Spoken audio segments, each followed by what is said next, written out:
بسم اللہ الرحمن الرحیم۔ رسول اللہ صلی اللہ علیہ وآلہ وسلم ایک بار وضو کے بعد موزہ پہننے کا قصد فرمایا، لیکن دیکھا کہ اچانک آپ کا موزہ ایک عقاب اڑا کر لے گیا۔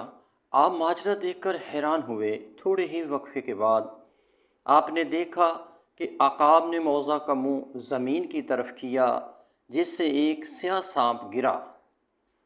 اس عمل کے بعد عقاب نے موضع رسول خدا کی خدمت میں پیش کر کے عرض کیا، یا رسول اللہ صلی اللہ علیہ وآلہ وسلم، میں نے اس ضرورت سے گستاخی کی تھی کہ اس کے اندر سانپ گھسا ہوا تھا۔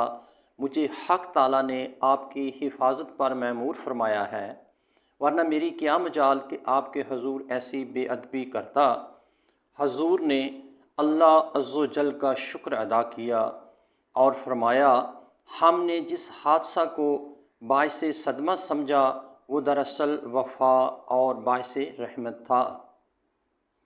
عقاب نے عرض کیا کہ میں نے ہوا میں اڑتے ہوئے موضع شریف میں سانپ دیکھ لیا، تو یہ میرا کمال نہیں یا رسول اللہ صلی اللہ علیہ وآلہ وسلم، یہ آپ ہی کے نور اور روشنی کا فیضان اور عکس تھا۔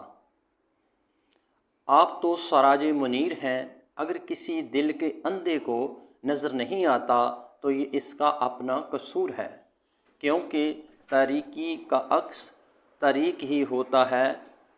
آئی ہوئی مصیبت کسی بڑی مصیبت سے بچانے کا ذریعہ ہوتی ہے، اس لیے حالات کو سپرد اللہ ہی رکھنا چاہیے۔